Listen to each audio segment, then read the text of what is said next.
Ina ni Jillian Ward may nakakalungkot na inamin kaugnay sa nabubuong pag-ibigan nina Jillian Ward at Eman Bacosa.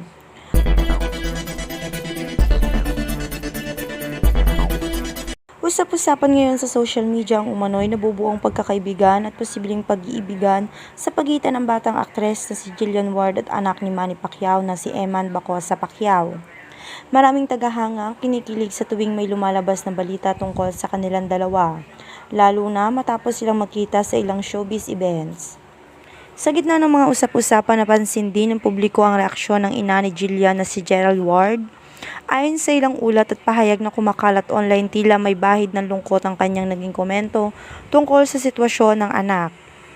Ibinabahagi umano ng ina ng aktres na bilang magulang, natural lamang na maging maingat siya sa pagdating sa mga taong lumalapit sa kanyang anak. Ayon sa kanya, bata pa si Jillian at marami pa itong pangarap na gustong maabot sa kanyang karera sa showbiz. Kaya naman nais niyang manatiling nakatuon muna ang anak sa trabaho, pag-aaral at sa mga oportunidad na dumarating sa kanyang buhay. Dagdag pa niya, hindi naman niya pinagbabawal ang pagkakaroon ng mga kaibigan ni Jillian, kabilang na si Eman. Ngunit aminado siyang may kaunting pangamba at lungkot dahil alam niyang darating din ang panahon na magkakaroon ng sariling desisyon ng kanyang anak pagdating sa puso at damdamin. Sa kabila nito, nananatili pa ring bakas ang ina ni Jillian sa posibilidad na maging mabuting magkaibigan ng dalawa. Para sa kanya, ang pinakamahalaga ay ang respeto, maayos na pag-uugali at ang patuloy na paggabay sa anak upang hindi ito malihis sa mga pangarap na matagal na nitong pinaghirapan. Samantala, patuloy namang sinusubaybayan ng mga tagahanga ang bawat galaw ni Jillian at Eman.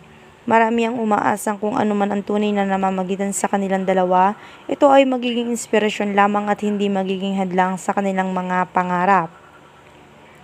Matapos kumalat ang naging pahayag ng ina ni Jillian Ward na si Geraldine Ward, mas lalo pang naging usap-usapan sa social media ang tungkol sa namumuong pagkakaibigan ni Jillian Eman Bacosa Pacquiao.